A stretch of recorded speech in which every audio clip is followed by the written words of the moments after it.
Travis, man, thank you very much for coming on the show, dude. I really, really appreciate you being here, brother.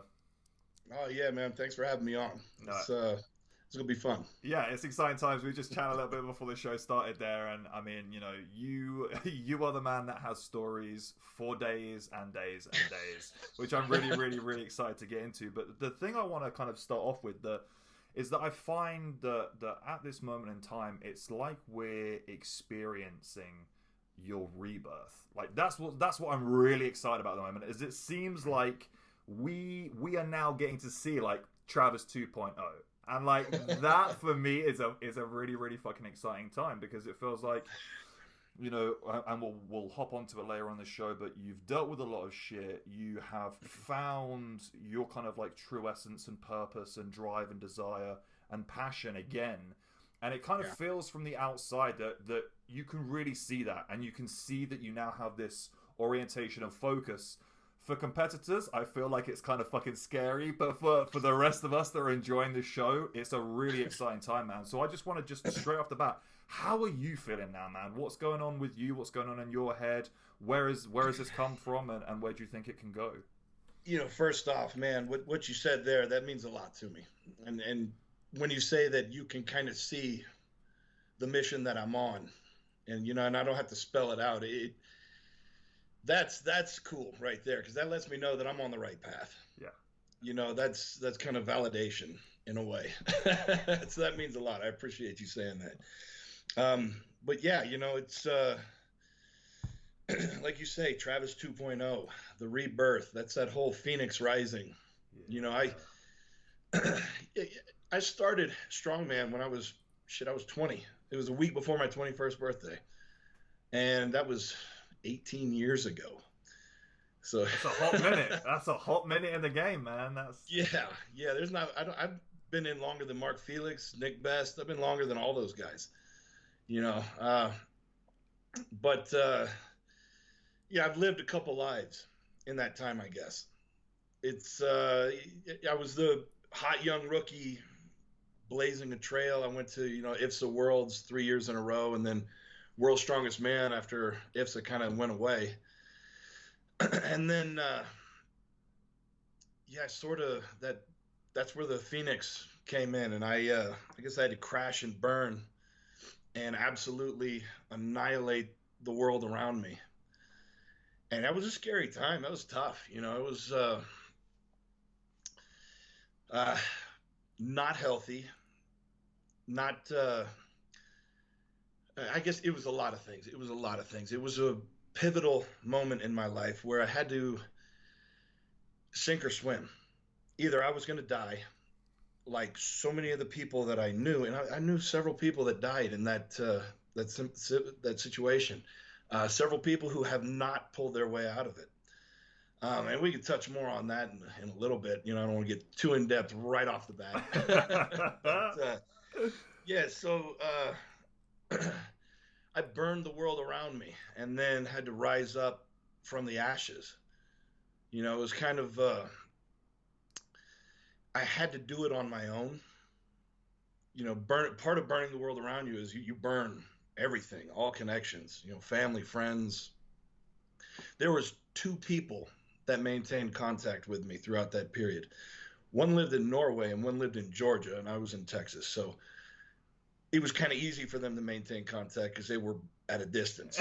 I think everybody that was even remotely close to me was Yeah. gone. And, I'm really good when I start screwing up. I'm really good at punishing myself. And the thing people don't realize, even if you're not taking your inner anger out on others, you're taking it out on yourself, you're still affecting the other people around you. Yes. Because your light's not burning anymore, and it's either dragging on theirs or it's hurting them. So I understand why I ended up alone. And I think in the end it could have destroyed me, but it made me a stronger person. Because now, I mean, it's easy to look at life and be grateful for everything when you've had nothing. It's like, I know I can survive with no one. I can live on my own. I don't need anyone. So when I have someone, I am so grateful for those people. You know, they're and I try to keep that attitude, and I try to instill that mindset on other people, everyone around me. You know, because if you can be grateful for what you have, as little as it may be, that little bit of gratitude is so powerful and it goes so far. You know, Yes. it's It's so true though. It's infectious. Do you know what I mean? Like it's really interesting what you were saying there. Kind of like even though you don't intentionally take it out on the people around you, it kind of by proxy you do, and it's true for everything, whether that's good or bad, whether it's the positive or the negative. Whatever feeling you have in yourself is infectious around the people around you, so they social pick up on it, and species. then they reverberate that. So if you're in a Yeah, shit mood and you're just putting out crap into the universe, yeah, dude, of course all you're going to see and hear is crap because you're putting out that wave. Do you know what I mean? But in the yeah, flip side, now, like listening to you now, dude, I love it. It's so encapsulating because you can see and feel and hear the passion because you've experienced it and you know what it feels like. So you can come at this from a completely different fucking standpoint from where you were at, you know, let's say like 10, 15 years ago, you know, when you were first kind of coming through the ranks and whatever. You're looking at the world from a completely different set of eyes now, and I think yeah. that must do a lot for you, right?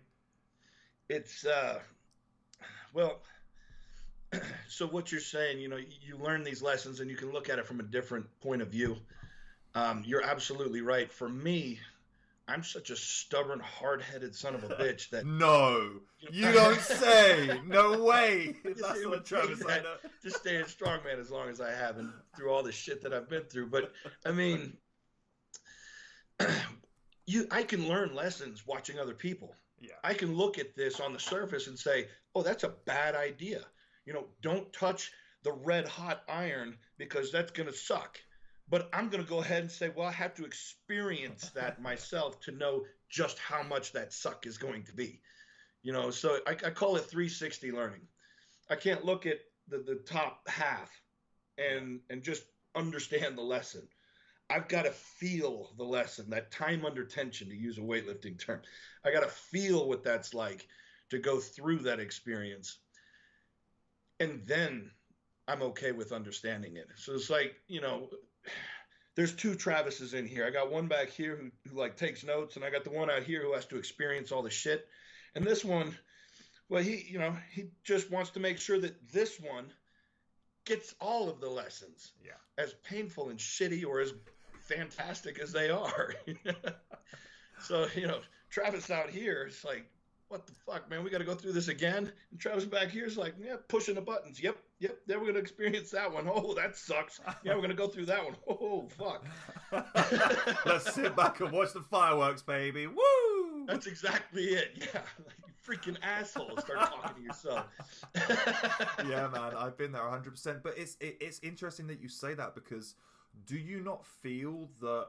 Well, I think coming at it from both a coaching standpoint and a competitor standpoint, the fact I feel like from what you're saying there is that it's almost like this, almost like mental cognitive conditioning. Do you know what I mean? Like you're forcing yourself to go through those experiences. You're taking them on board. You're making the notes of it, so then you can then advise people and say, hey, look, it looks like you're going down this road. I've been there, done that, got the t-shirt, motherfucker. This is actually where you need to go. You need to hit a left at that intersection. Don't go straight over. Like, that's not a good place. You don't want to be there. Skip the t-shirt. It's a shitty shirt anyway. Yeah, you don't want dude. the shirt, you know. But then Yeah, that I makes you a think better coach and competitor, doesn't it? the best teachers are the ones who have lived what it is they're teaching. You know, those are the best Yes. teachers. So I on the one hand, I never feel like I'm quite good enough as a coach. And I kind of keep that because I don't ever want to think that I know it all. But Yeah. on the other hand, when I stop and look back, like, yeah, okay, maybe I really do have an idea what I'm talking about. Okay, I've gone through all of this, and I see, like you say, I see where my athlete's going. It's like, no, we're going to take this way, take a break, you know. So I think, yeah, experiencing it has improved my ability to teach immensely Yeah. and get my point across and to really feel where it is that my athletes, you know, stuck or what they're doing or when they're succeeding. I feel that too, and I know how to keep it going. Yeah. So, Yeah, I mean, not to carry on too long, but experience is everything for a teacher. You know. Yeah, 100%, 100%, and I think that's the interesting thing as well. Like I especially feel like with strength sports in general, like the person that is doing the coaching, the programming, has to have like, I don't even want to say like an intermediate level of experience. Like they need to be experienced in understanding what it feels like to go through that shit. What it takes to put your body through that. What it takes to get up on the stage and know that you are beaten and bloody to shit. You've got 10% left in the tank, but you've got to give it 100% no matter what, because you want to beat this competitor on whatever the next event is. Like, once you've been there and experienced that, it's so much easier for you to be like, okay, hey, I understand how you're feeling, how you want to come at this, but actually from experience, let's take a step back. Maybe we don't get too revved up, etc., etc. It serves a dual purpose. Yeah. It gives me the understanding of where my athletes are at and how to coach them better. But it also gives my athletes faith in my decisions because they know that I've been through that shit. They know that I've pushed through worse or at least that bad.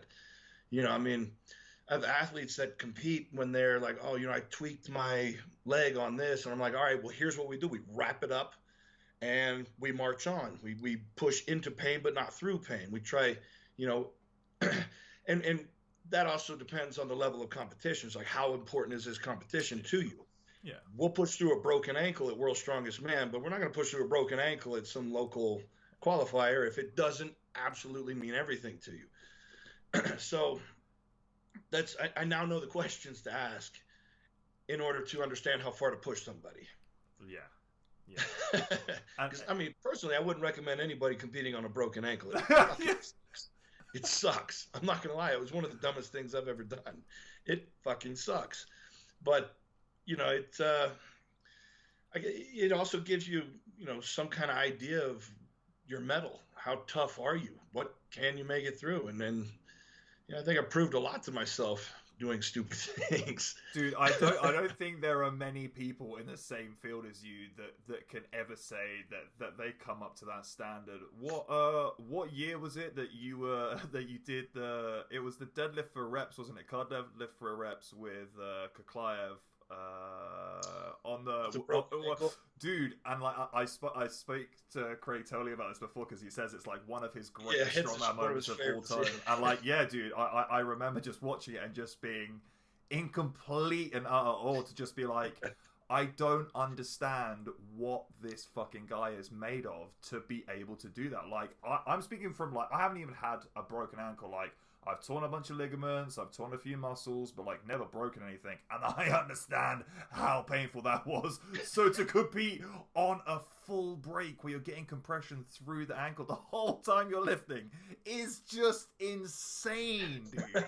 Well, to be fair, it wasn't full pressure on it because I was tilted onto one leg the whole time. yeah. I was pushing through my right leg. That's even more ridiculous. That's even more ridiculous. You just told them you deadlifted with one fucking leg. Who are you? I did. I shifted over on like the 9th rep, and I felt this surge of pain. I was like, whoa, nope, that ain't happening. And that's when I dropped it and kind of limped away or fell back against the car or something. Yeah. And yeah, I remember Craig always talks about that one being one of his favorites. That's kind of an honor, honestly. People bring that up, but the one that hurt more, that was it was 2010 World's Strongest Man in the final. The event that hurt the most was the frame carries, the first event that second day. Yeah. And so it was an 800-pound frame that I was limping with. And I still beat Poundstone, and I love to rub that in his face. I bet he is absolutely stewing about that to this day. Poundstone and I, we have a great rivalry and a great friendship, and it went back and forth so many times between us. Yeah, but also like I also think it's really interesting that you had that, but also in that aspect, like from the mental standpoint.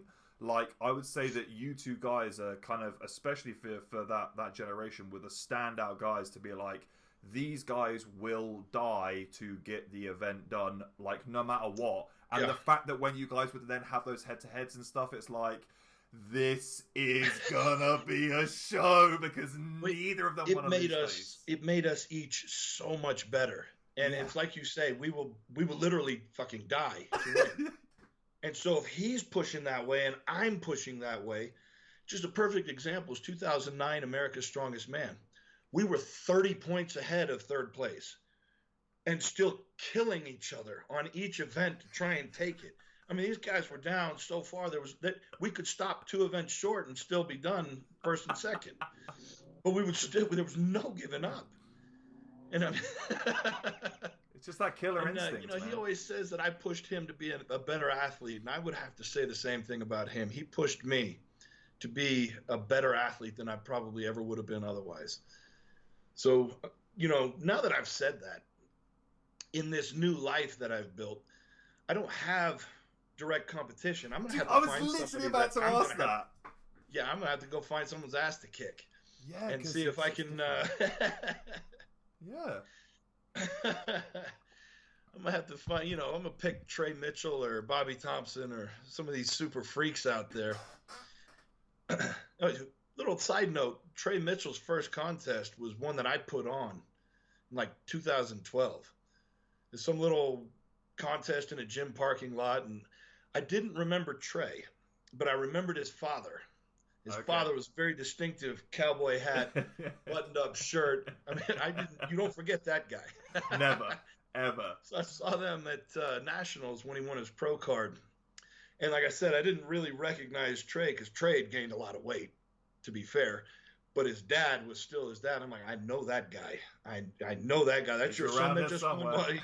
There's some reason so I had to go over and make it known that, I remember y'all. That's absolutely crazy, man. What a small world. It's so interesting you bring that up as well, because I think that's one of the the bigger things that I think people are really, really hyped about seeing the kind of the return of Travis 2.0 is that where it's like, well, I mean, your career has spanned over a decade now, regardless. And the fact is that when you started and you were competing, that was almost it's like people reflect back almost like the golden era of strongman. It was those times were absolutely crazy, and the event organization and the athletes you had in there compared to today is like night and day. It just seems and feels so polarizingly different.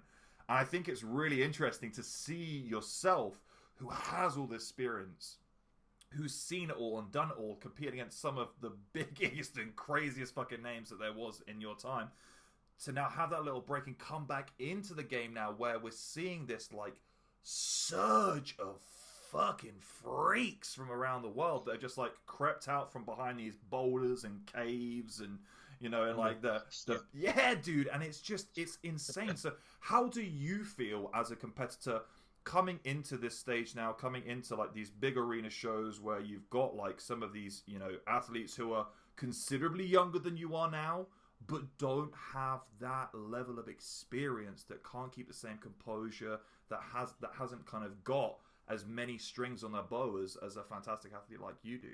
How do you find that? Well, so there's a couple things. I'll just start with the difference in the way the athletes were then and the way the athletes are now.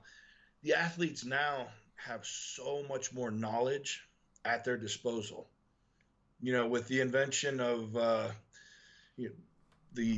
Facebook and Instagram and all the apps on the phone, all the social media. In an instant, just that's exactly it. So when I started competing, even at the professional level, I would learn by traveling to other places and training with them. The old fashioned. I mean, that's like dial up versus cable internet, So, my experience, and I guess that kind of goes hand in hand with that 360 learning, because I was there and I got to feel I'm able to adapt to different pieces of equipment fairly easily. And I usually do better the farther I have to travel, or the longer a contest goes on. It's just that rugged, deep fight that I've got in me. Most guys, they kind of start out hot and then drop off quick. Yeah. You're happy to start out like shit. And I start getting better. Yeah. It's just the way I've always been. But now these guys, they one, everybody's got their nutritionist. They've got that sorted. That's a huge game changer. And just to touch on that, Nathan Payton, Yeah. who does Brian Shaw and Martinez Lisis, I was his first client back in 2009. That's crazy. 2009. Yeah. So we started working together, and my performance just went straight through the roof, And then I think Nathan said the story went that Brian saw me at the Arnold and how much weight I had lost, but how much strength I had gained. And he just couldn't believe how this guy who weighed 300 pounds was keeping up or beating 400-pound giants. It was crazy, dude. You were that was like the year of the giant killer. Like, you came in so fucking conditioned, and it was like, dude, I watched the clips back now, and even the commentators like talk about it. They're like, Travis is looking so light this year, and then you just come up, you just rep that Atlas Stone again and again. They're like, this is insane. And it's like, yeah, because you're like 20, 30 pounds easily lighter than everyone as a bare minimum. It's like, it's crazy, man. And you absolutely slayed. Well, that's when I started to feel like I had to play catch up. I was strong then, but I could see the potential of the monsters coming. And I was trying to keep up with Derek. So always trying to play catch up. And then 2012, when everything fell apart, and I went 4 years without training. I got back in. People don't realize this unless they've heard my story. When I tell people that I took the time off, they're like, oh, that's got to be great. Your body must have been healed. And, you got, and then I tell them,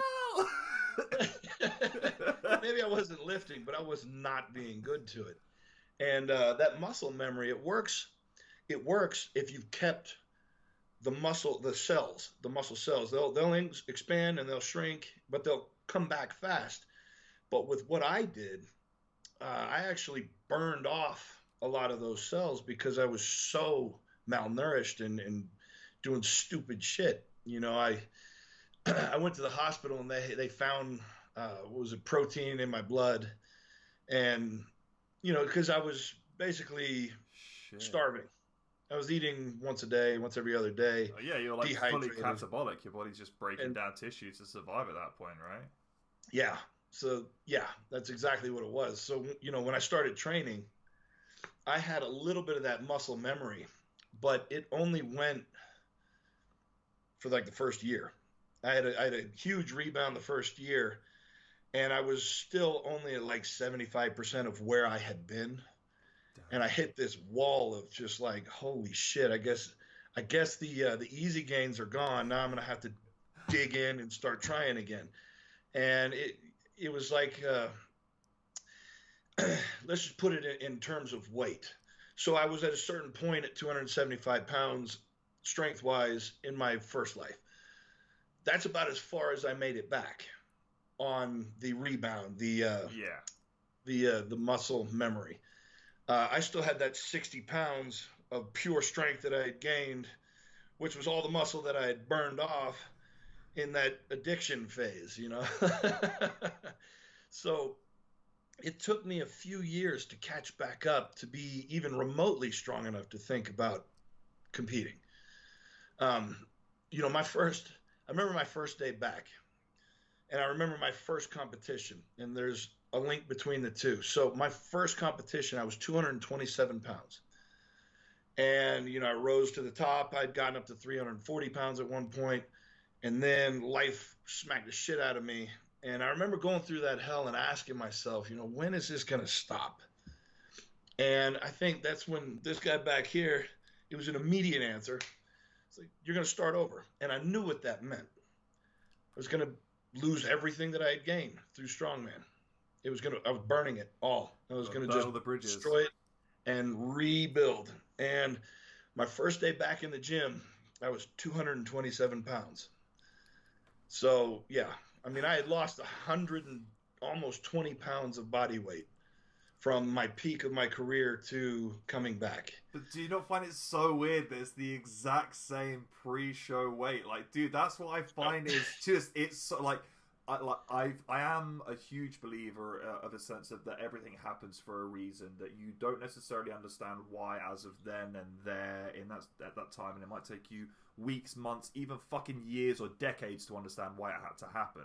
But like the fact that you came back round full circle to that number is like the universe is giving you a sign, man. Like Yeah. how clearer do you need to be given? I knew that's what was going to happen. I just, I thought it was kind of funny at first. I thought it was like, wow, that's just such a coincidence. And then deep down, I knew there was no coincidence there. Now, this programming you have back here, it kind of told you what was going to happen. And by God, it fucking did. Yeah.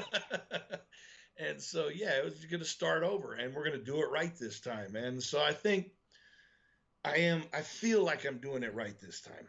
I feel like the first life, the end goal was just to win a big show, was just to win World's Strongest Man, to win the Arnold. That was it. You have a whole life after that. And people don't realize that athletes, they go through a massive depression. Most of them go through a massive depression when they stop competing or doing whatever sport it is, because you've been so focused, blinders on, 100% tunnel vision, and this is what you do, and you know what your day-to-day regimen is going to be, and you live it, you are it, that's you. Yeah. Then you take this thing out and you've got this massive hole with a vacuum, and people, they say, I've heard guys say, I looked in the mirror and I just didn't see who I was anymore. And I felt that. I've been there. I've looked in the mirror and gone, who the hell is this guy looking at me? Like I am lost. I got no idea who this person is. And that's when, years later, kind of coming back into it, that was always kind of on my mind. But I developed a purpose as a means of getting out of the darkness. I saw something that I had to do with this, had to mean something, all this shit down here. So I started to formulate this idea of what I could do with that. And that built upon itself, and it kept growing, and it has become so much more than just a contest, a World's Strongest Man or an Arnold victory. That's just a stepping stone now, because that's only the first half of life. You've got all this stuff to deal with afterward. You can't just keep looking back saying, I was 30 years ago, World's Strongest Man, I was this. That's like the guy in the gym saying, I squatted 400 in high school. Yeah, but there wasn't parallel. It is, yeah, exactly. I mean, it is awesome to win World's Strongest Man, and that is a lifetime achievement. That's badass. And it is something that you can live the rest of your life with, absolutely. But you got to be comfortable with whatever you've created for yourself afterward. And if that's fine with you, then that's it. That's fine. That's the goal in life. But if you feel like you need to do something more, then that can't be your end result. That can't be your end goal. That has to be a stepping stone. And for me, it has become my stepping stone because there are way too many lost souls out there. There are so many people that don't know who they are. They've been something, they've lost that thing, and when they lose it, it's so heartbreaking, especially if it's family. It's so crushing that they get lost in that darkness and they don't see a way out. They think that there's nothing more for them. They think they've peaked. That's it. That's all they had. And they get stuck in this wash of, well, that's life. And now I'm just day to day, So my whole mission now is to prove that no matter how far you've fallen, and there are few who have fallen as far or farther than me. So no matter how fucking far you've fallen, you can always rise back up and you can become something greater than you ever were. And I'm still working on that part, and I will always probably be working on that part, but becoming something more and having an impact, making your life worth something great to so many people out there who could benefit from your story or your information or your example or whatever. So I'm trying to lead by example and show these people that the darkness isn't the end. Whether you can see that little spot of light that represents hope or not, because I lived in the darkness, couldn't see that light for a while. You got to fumble around, keep going. And at some point, you'll see that little pinprick off in the distance. And then finally, and that little pinprick of light is life-changing, but you've got to be able to keep going through the darkness and clawing your way, over the rocks and whatever creatures are down there feeding off of you. And there's a lot of bottom dwellers that'll feed off of you. Those are the other people who are lost. They don't want you to get out, because then they have to work harder themselves to get out. So you got to be careful of people like that. You got to be careful of who you let infect your mind with information. And so this is all part of my mission now. It's to sum it up, it is people get lost. People have a life, or maybe not a great life. Something happens, they fall apart, they're lost. They're lost in that darkness. I want to show them that there's a way out. They just got to keep going, find purpose, whatever the hell it is, whatever speaks to your heart, and focus only on that, regardless of what anyone else is saying. And you keep moving forward, and then fucking someday, at some point, when you have enough faith and you keep going long enough, you'll claw your way out of that shithole. And then you can dust yourself up, rise up, and become something better than you ever thought you could have. So that's my whole mission in life. And dude, but you know what, you say that, and you put it so eloquently and beautifully, but you can 100% see that. You can 100% see that. You can see that you're speaking from, again, that point of experience, but you also, because you experience that, is that you have that inherent empathy with those people. And I haven't been in the same situation that you have, but I have been manically depressed. I have been in that dark space, letting dark things feed off of me, and sitting at the bottom of that well and looking at the top and just seeing the light and no means to get there. And it's a horrible place. Yeah. But the fact is that you have such this wonderful self-perspective now, that you're in a position, you've realized that you have this position and you have this duty and you have this network available to you that you can promote through your channels what these people actually need, and actually giving them the help and the advice. And I stand by the thing of saying, you can put out stuff every single day and no one will necessarily message you back or say whatever, but at least one person has been affected by what you've said and what you have done and the actions that you've taken. Usually positive, especially considering what you're doing now with what you're talking about, the subjects that you're bringing about.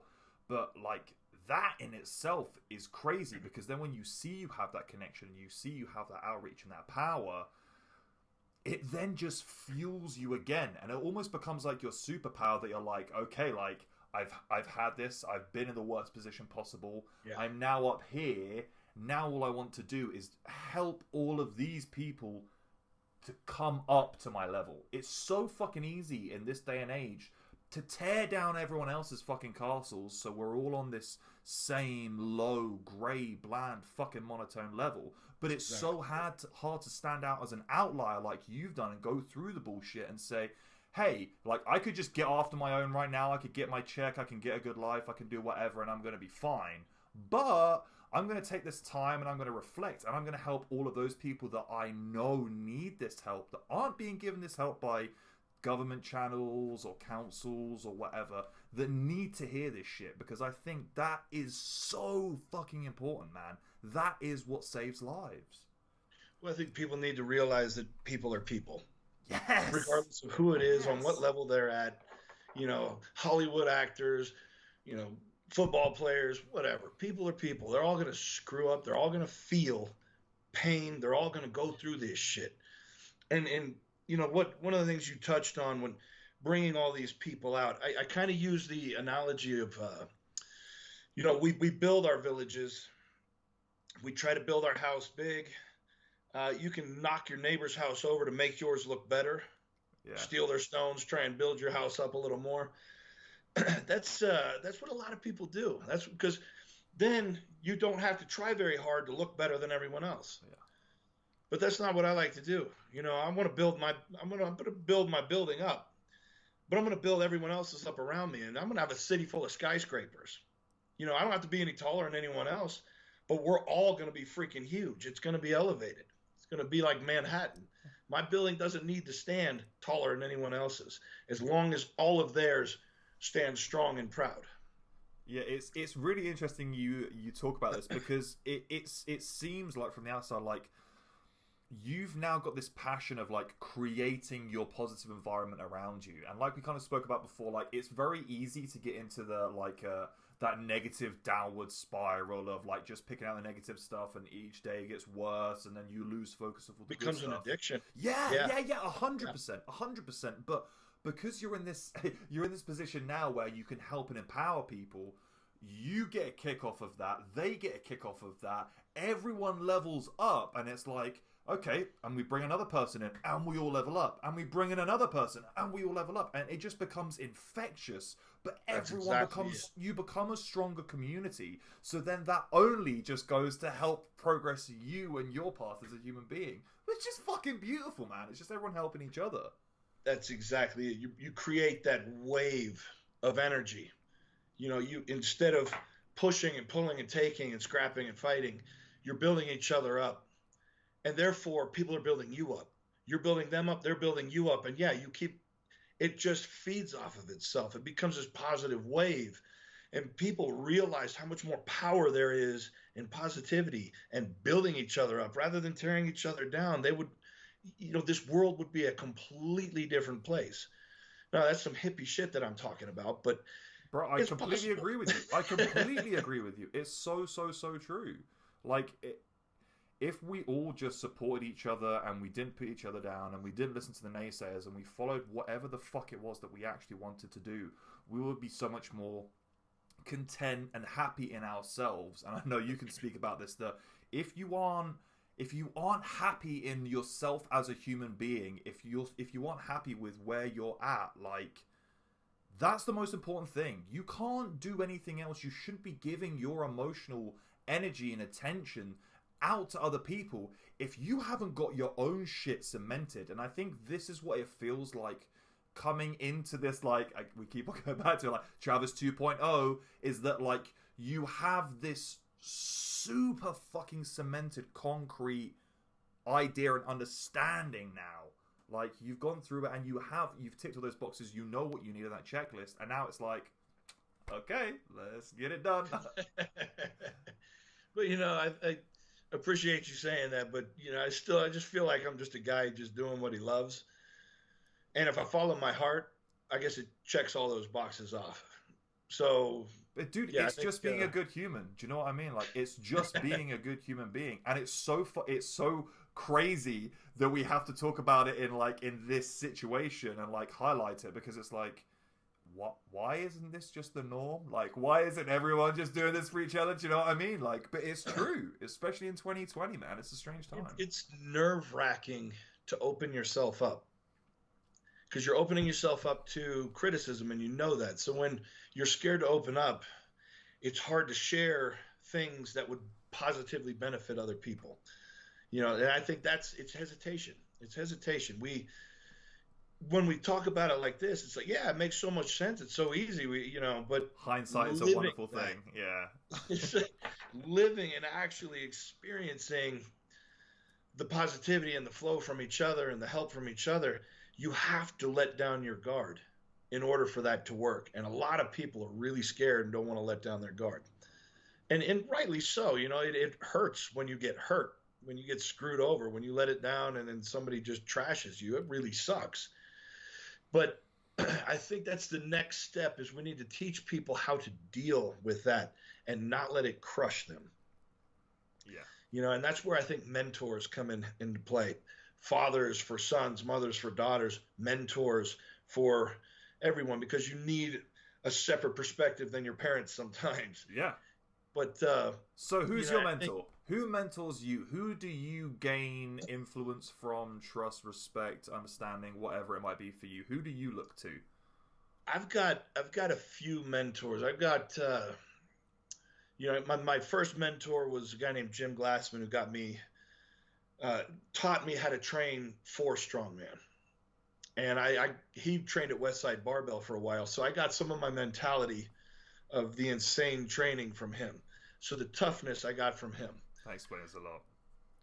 That explains a lot. But it's interesting you say that. But I look at you as a competitor, and I'm like, it is like that do or die mentality that those guys at Westside really kind of, they cemented the foundation of that movement, and the fact that you are so similar to that, and then you tell me you have that backwards link. It's like, yeah, makes complete fucking sense. Yeah, I was totally insane with my intensity, and then that just kind of fueled the fire, and it cemented it. Just put kerosene on the fucking fire, just roaring flames. Yeah. I got a couple other mentors now that John Anderson is one, and he's more of a business mentor for me, which business is something that does not come natural to me. Knowing your worth is not something that comes natural to me. So like learning how to build a business off of training clients, knowing what to charge, how to collect. I just wanted to give away all the information because I didn't think that any of it was worth anything, but I got to eat, Yeah, so yeah. and I kind of important. So, I had to learn how to figure out what my worth was. And then, as far as nutrition and just a different philosophy on certain things is Nathan Payton. Yeah. Brilliant. These guys may not realize they're my mentors, but I suck a lot of information out of everything that they tell me. yeah, but it's awesome as well that you have like that eclectic spread of like different mentors, and I think that in itself is also something that's really, really important and should be highlighted more, is that we shouldn't just be seeking out guidance and advice from people that are within our fields, because then we get that very closed off view. Like you kind of talk about that 360. Yeah, it's that whole holistic approach. You've got to approach it from all angles, take in all those opinions, all of that knowledge, and then you then get to make that final decision of, okay, this is now the path that I want to go down. That's absolutely right. And people don't realize how much two seemingly totally separate things will have carryover. Yeah. They will have a lot of influence on each other if you learn how to pick the certain pieces. Yeah. Excuse me. But yeah, like you say, that holistic approach, 360 learning. If you learn how to take 5 or 6 different styles of thinking, and then figure out your center path, what works for you, your mind will tell you, because it will come as an understanding. It will be that free flowing understanding of how all these things make sense, and then you just go with that. Because obviously, if you understand it easily, you're going to understand it better, and then you're going to be more effective with whatever you're learning and you're understanding and gaining from all this experience from these other people. But if I had to give advice to somebody, I would say never hesitate to learn from a mentor, to get a mentor. In fact, I wouldn't say never hesitate. I'd say it's essential. If you want to do something, have a mentor who's already there. And that way you don't have to fill in all this groundwork, the foundation. All you got to do is build off of their experience. Yeah. So you're getting a boost off of all the work they've done to learn and grow and experience they've gained from their mentors. It's a huge benefit to learn from somebody who's already been there. Yeah. But on the other side is, if you've got a mentor, respect their time and don't bug the shit out of them. But you know now that from the coaching standpoint as well, because you've now experienced it yourself. There's learning, and then there's like way too many fucking questions. Okay, you're like, I need to get a frequently asked questions page up on my website or some shit. Just get That's crazy. So it's you know, it's interesting that, you know, we talk about all of these life experiences and everything that you've gone through now, and we're sat now at this kind of turning point, this position in time where it's kind of like the world is kind of your oyster, and you're kind of manifesting the world that you want to live in, rather than the world that was kind of, you know, excuse me for kind of saying it, but like previously dictated for you almost, you know. And that was like from the outside it seemed that was the hard thing, is that you are then trying to fulfill, you know, this hollow hole in a life that you necessarily hadn't chosen.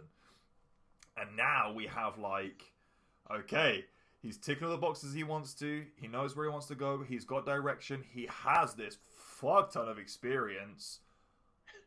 Where are you going with it? What's the plan? What's your plan of action? What competitions are you looking at attacking?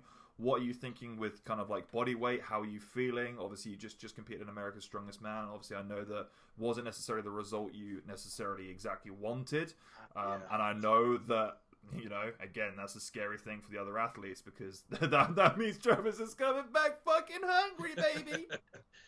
Yeah, you know, just to touch on that briefly, you know, I had the shoulder surgery in May of 2019, June 2019, because it took them freaking 6 weeks from the time I tore it to the time they could actually operate.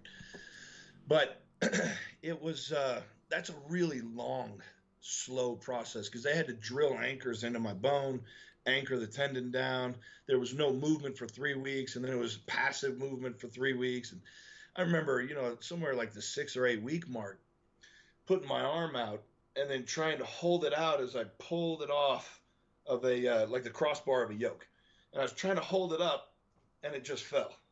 There was no activation. I could not put my arm above my head until the 8 week mark. So 2 months post-surgery. Shit. I couldn't, yeah. And I don't think I was even supposed to be doing it then. I think my doctor did. I mean, that's that West Side mentality again, dude. I did learn a couple things on that. This is really important for anybody listening. If you're coming back from a major injury, push to the point of pain, not through the point of pain. You push to pain, then relax, back off when you're trying to get a joint to move. Because I started cranking on it. I was trying to get it to it pissed it off. Yeah. It pissed it off. And then so I just started to go to pain. And then I found that I could get a little bit higher the next time, and a little bit higher. Your brain's got to turn off. It's got to turn all the guards off. So, yeah, that's just a little side bit. But anyway, so getting back into America's Strongest Man, it was 1.5 years since I had competed. And shit, I didn't realize that even though I've done like a 90 contests, you get rusty if you don't compete. Yeah, I believe that. You know, all the little details, the traveling, the remembering which foods to get, how to get them, how to make it easy to prepare, how to wake up the morning of a contest and get your ass ready without being too ready or too under ready, or, you know, I got to the show and I was flat. I was just flat. I traveled on Thursday out to Atlanta, stayed with my cousin, and then we drove almost 5 hours to Savannah. This is my father. He came with me. And so it was 2 days of travel, when I don't know why I didn't just book the ticket straight to Savannah. It was only $200 more. You know, I would have saved a whole day of travel, a rented car, and all that shit. But, you know, just goddamn rookie mistakes, man. After 90 contests and coaching 100 more contests, just dumb, stupid rookie mistakes. I got there. I felt tired. I felt flat.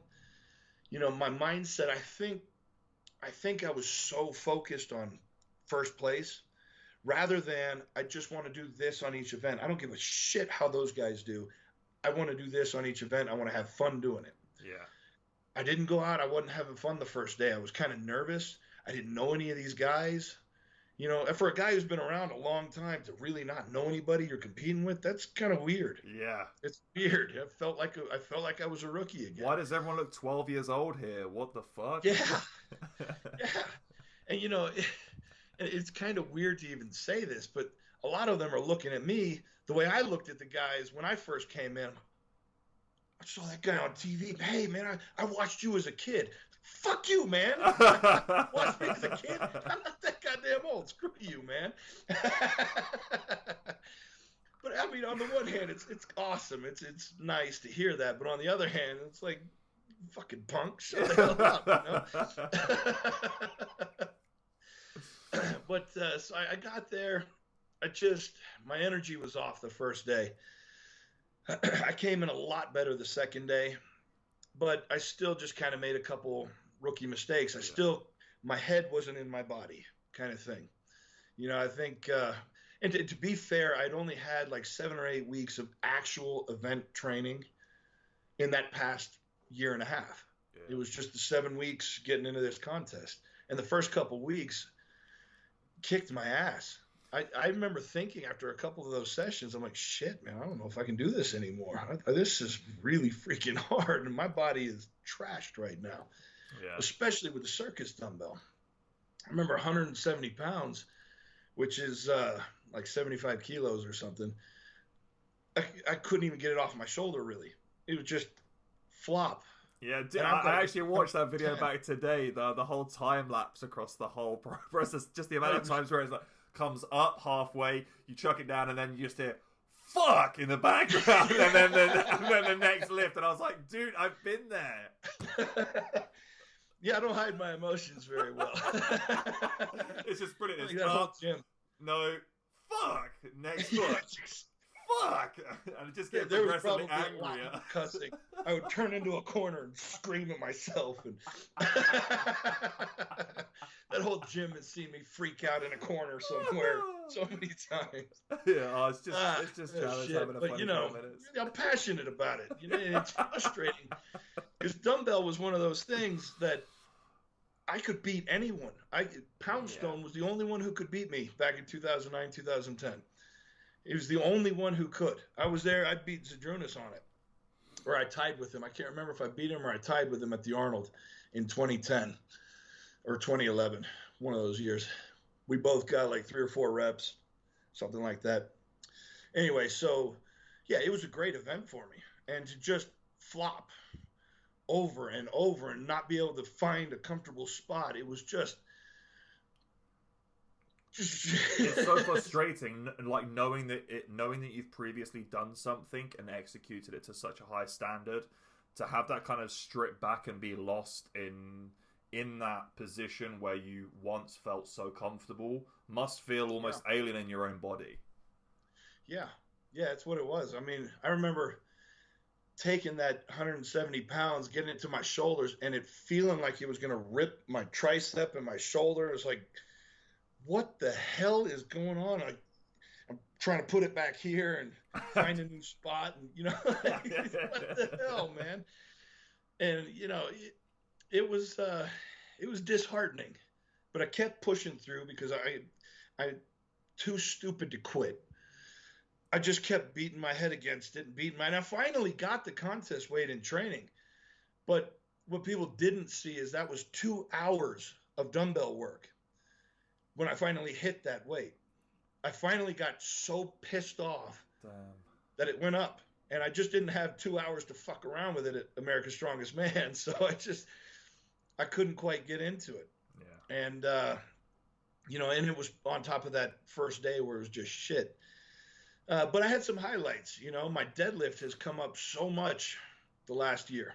Yeah. I mean, it's come up huge. I did 11 reps with I think it was like 750.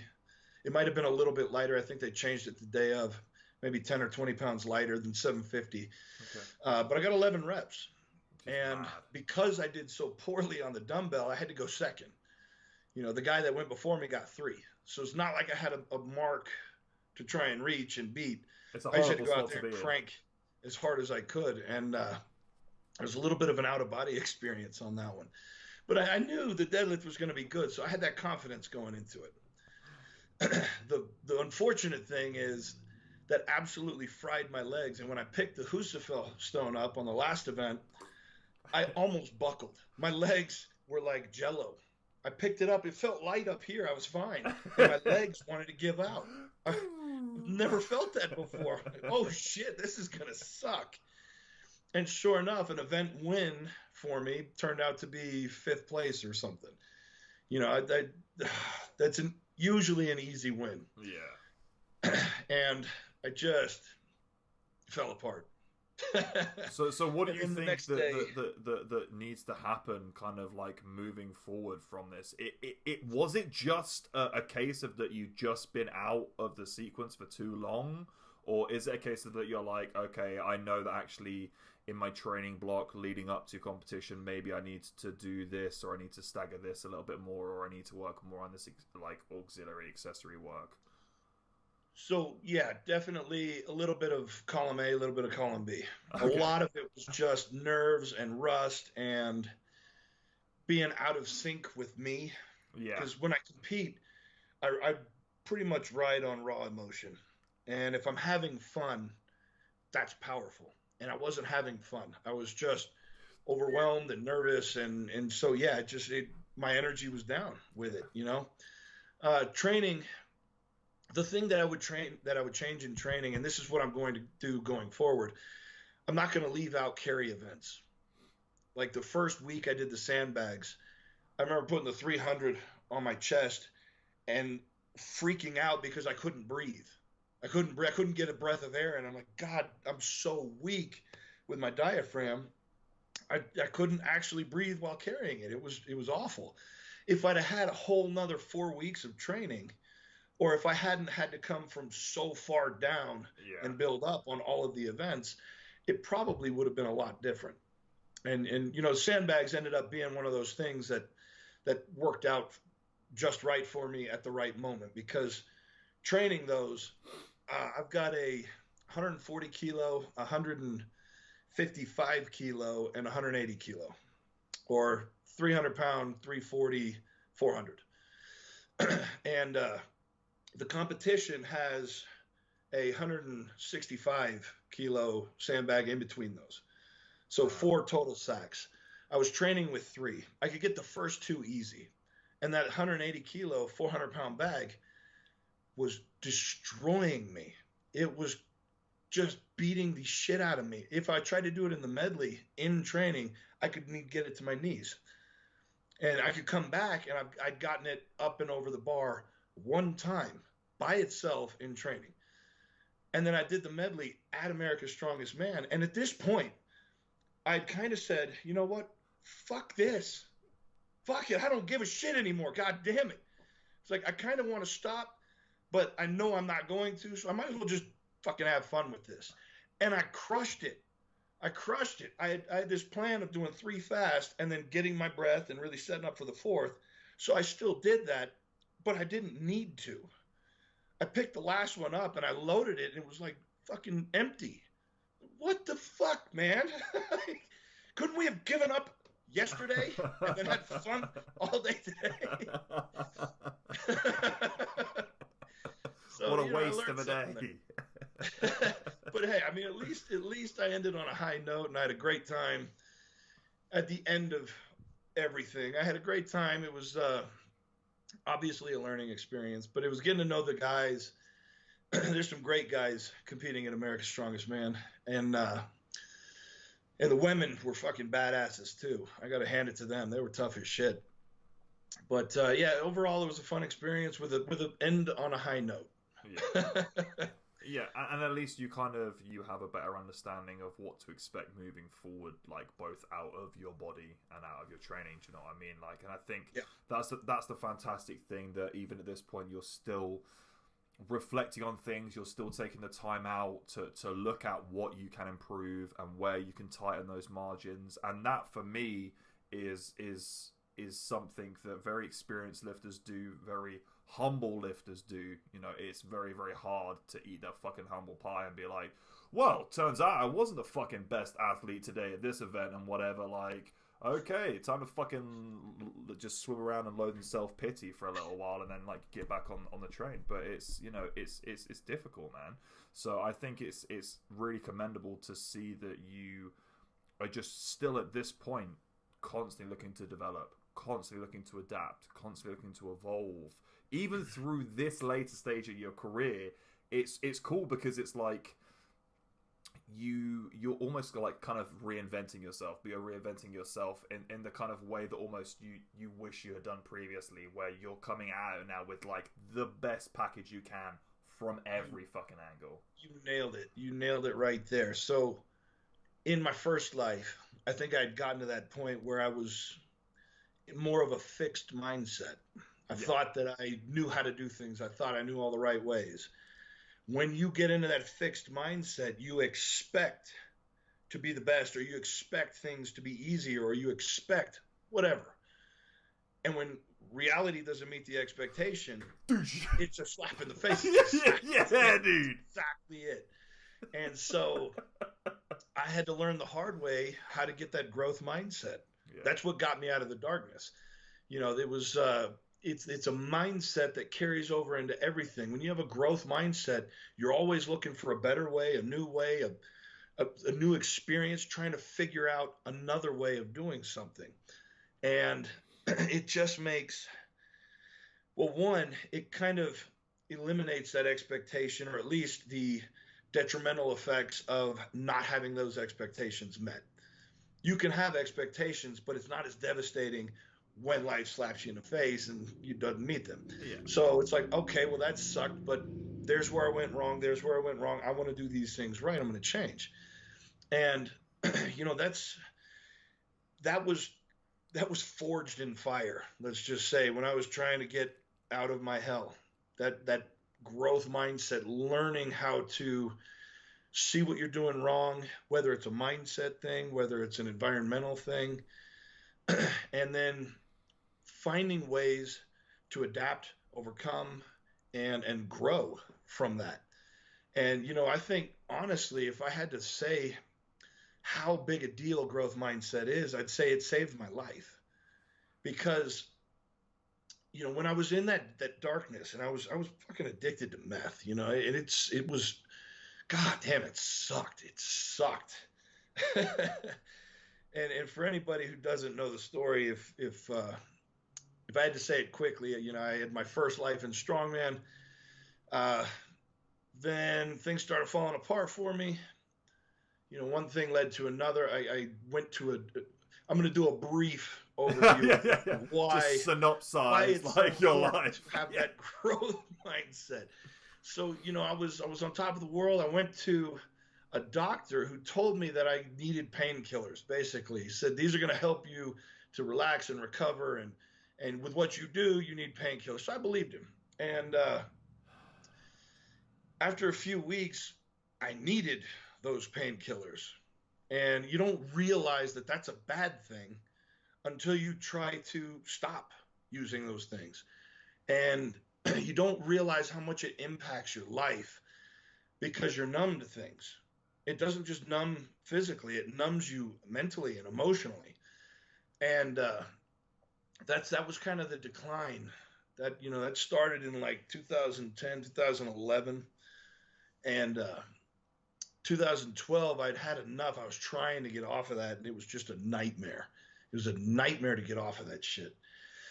And at this point, my wife and I had separated. She moved back to England with our son. Single most painful moment of my life. That was November 25th, 2012. Not many people can pinpoint their most painful moment in life. That was mine. That was shattering. And so I gave myself a week. I said, you know what? You can get as fucked up as you want. Just have at it. Because this sucks. This hurts. And I had gotten from an old girlfriend of mine, an ex-girlfriend of mine, she sent me just a little baggie of meth, crystal meth. And I thought, well, let's try that. That week turned into 4 years. That's a long fucking week, dude. That's a long week. Fucking week. and to touch, you know, I tell this story because it hits so many points of what we've touched on in this conversation. That mindset, when you're spiraling downward and you're looking at the negative, you see more negative. You see more negative, you look for more negative. and it self-perpetuates itself. You spiral downward. That's where I was.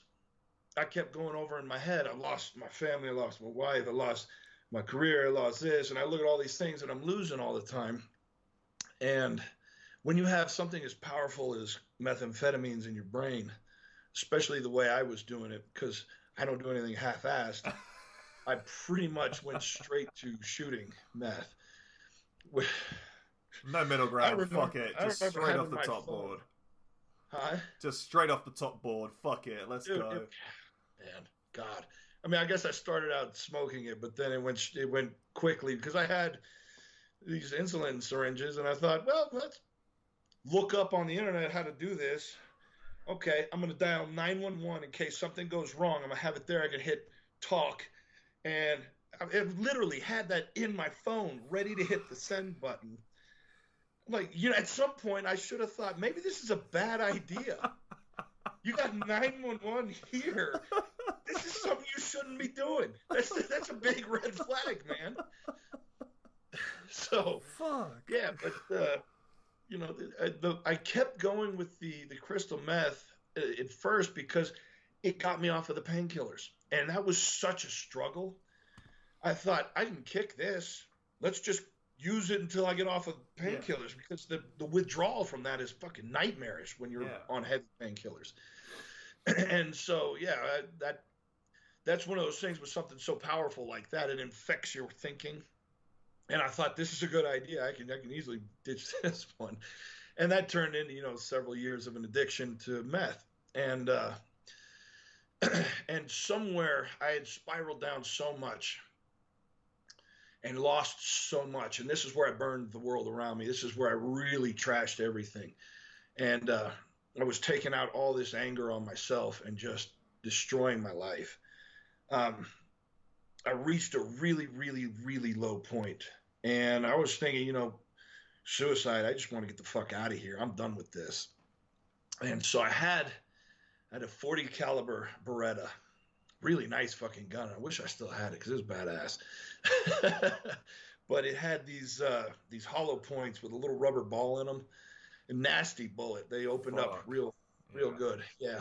I think the NYPD uses them so that they can get through the thick leather jackets in the winter before they open up inside somebody. It's really sick, man. So anyway, I had this thing, I had the gun in my mouth, and I was thinking, I want to just fucking be done. And the little guy back here just casually says, what about the poor bastard that's going to have to clean all that shit up? And I thought, God, that would suck. That's what stopped me. I'm thinking about somebody who had to clean up my mess. I didn't want to do that to someone. I thought, that's pretty fucked up. So I then come to my senses and realize this is fucking stupid. Oh, my God. Put the gun down. This isn't working. We got to find something. And I'm like, okay. I started going through my list of, I lost this. I'm losing my house, losing my job, losing my family. And I caught myself saying all the things that were negative in my life. And I said, oh, wait a second. You've been doing this for like the last 3 years, and it's obviously making everything worse. Maybe we should focus on something good. Let's find a positive. And I looked around my house, and it was just negative, sadness everywhere. It had the energy of my son in it. And, that was just an eternal sadness. Yeah. So I look around, I kind of gave up, and I look down, and I see my toes start moving. And I see my feet. And my feet were a little messed up, because when you shoot meth, it fucks your feet up. You get cellulitis and stuff like that. And I was looking at them like, God, man, my feet are messed up. But you know what? They still work. That means I can get the fuck up. And if I wanted to, I can walk out of all this shit. I've got 2 feet that can take me wherever the hell I want to go. And I felt this surge of joy for the first time in years. That was that little pinprick of hope. Oh my God, that felt good. I kind of rode that for a little while. Then I passed out. The next day I got up and I wanted to feel that again. So I started thinking, let's find something to be grateful for. And I looked around, there was nothing. And I thought, well, we got to make it simpler. I got my feet and I got my hands. And with my hands and my feet, I can go anywhere and I can do anything. I am fully capable human being at this point. I can go and do whatever I want to do. And I got that feeling again. The third day, I found a third thing. The fourth day, I didn't find a fourth thing, but I went through my first three. I had a checklist now. And instead of my checklist of what I lost, I have a checklist of what I've got. Yeah. And that made me feel good. And so instead of spiraling downward, I'm now starting to spiral upward. And I mean, there was a lot of negative momentum to overcome. And it took me a long time of focusing on the good. And I had a couple little tricks that helped me with it. I put a little rock in my pocket. And every time I felt that rock, I would make myself go through my checklist of positive things. So I'd gained, a few more things. I try to find something new every day, which kept that spiral going upward. And here's where those leeches, those little bottom dwellers come in. And they tell you can't do that. They look at me. I remember one woman looking at me and going, "What do you have to be so grateful for? Look at your life." It's like, ooh, I'm making people real uncomfortable. I'm grateful for that. That's a new one. Yeah. This Like, is obviously I'm doing something right. really fucking powerful if it is rocking your boat that bad. So it took about a year, maybe 10 months of that constant everyday positive thinking to finally turn that momentum the other way and stop being so negative. And the final turning point came when I was kicked out of my house. So my house had been foreclosed on. And a little side note of that, one of the other most unlucky days of my life was I had just filed for bankruptcy because I was trying to keep my house. When I got home, I was served with divorce papers the same fucking day. And so that's what people were referring to, like, what do you have? I'm like, you know what? That's actually kind of funny. Who has that bad of luck? That's pretty funny. But they finally came. They kicked me out of my house. And I knew it was coming. So I had kept looking at my house and I projected all that negative energy onto the house. I said, this is my prison. I obviously can't get out of here, but I know I'm going to be forced out of here because I can't make myself get out. It's just, I'm not ready for that, I guess. But I know I'm going to be forced out. So this is my prison. This is my hell. And they came, they kicked me out. And it was painful, obviously. But that little voice in here and back here was like, we're free. We're finally free. And now I'm taking the first steps towards my next life. And I lived in a storage unit for a couple months after that. So that was October of 2015. So my wife had left November 25th, 2012. And then I had that 3 years of absolute nightmarish hell until I was kicked out of my house. I lived in a storage unit for a couple months. A lot of people think that storage unit was like the low point of my life. That was the beginning of the new life. That was the beginning. The storage unit was actually the same storage unit where we used to train strongman. So they knew me. They knew me really well. And they kind of looked the other way. I remember the first night I kind of slept in my truck in the parking lot, and they're like, Travis, you can't stay here. You can't stay here. I was like, oh yeah, I totally get you. I'm not going to stay here. And then I just sort of ended up working and trying to organize. I was trying to build a shelf and then organize shit and get all my stuff that I could in there. And I just kept staying. And they just stopped saying anything. I ran a little extension cord and I had a light and a little power strip. I could charge my phone. They just let me sleep there on a little box that was no more than 2.5 by 3 feet. I put a yoga mat on top of that and then put my feet up on a shelf behind that. That's where I slept. But it was liberating because that was my hope. I had to get all the stuff. When you're foreclosed on, they'll take your stuff and then basically ransom it back to you or auction it off. And so I was trying to get my stuff back. and then get it in that storage unit. So it took me a few weeks, and then it took me several more weeks to save up enough money to get out of there and drive out to Reno. But yeah, that was the beginning of freedom for me. And it was that moment of seeing my feet and what they represented rather than the pain that they were or the negativity. It was that moment of starting to reverse the momentum that created that growth mindset, that created well, let's look at this a different way. It's the same situation, but I'm now looking at it in a positive light rather than this negative light. It's the same fucking thing, but now I feel good and I have a lot of hope versus my life is over and I want to die. I mean, it's literally, that's all it is. And that takes a lot of work. And it's a daily thing. You know, it's powerful, but you have to be consistent. You have to be mindful. And that taking a little rock, putting it in your pocket, and then every time you feel it, make yourself go through that checklist. It doesn't have to be that. It could be anything that triggers you to think about the positive things. Because the more you think about positive things, you change your brain's chemistry. You change the neurotransmitters. You change the way it fires. And when you change the way it fires, that's how you see that negative situation from a different light. That's how you change the world. That's how you change your life. And that's the mission that I'm on now. That's the Travis 2.0.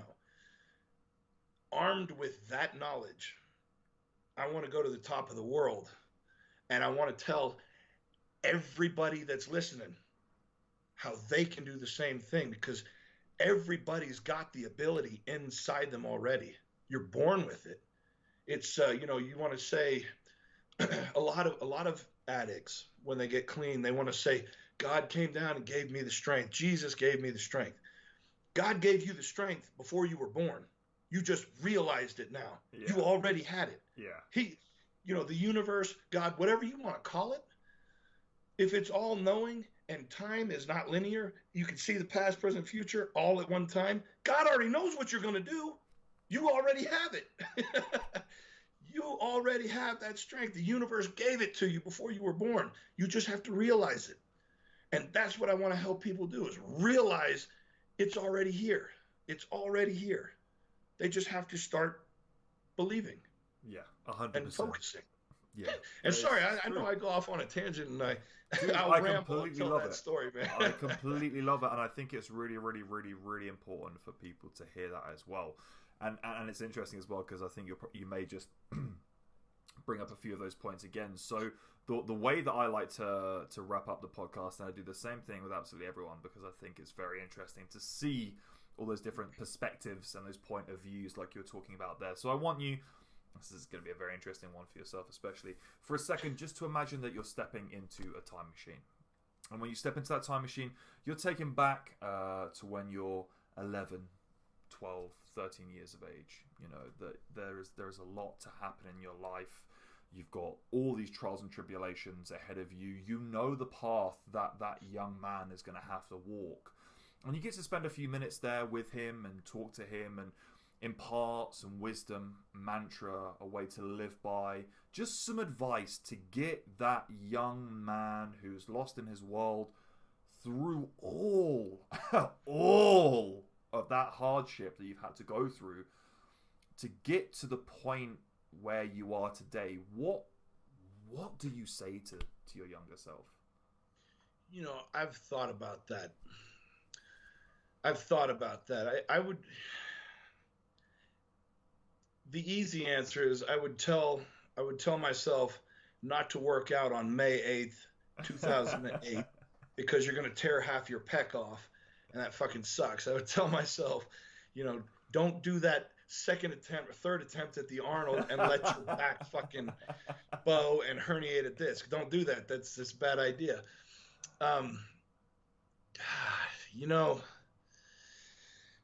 What would I tell that kid? I would tell that kid hang on, man. It's going to be a rough ride.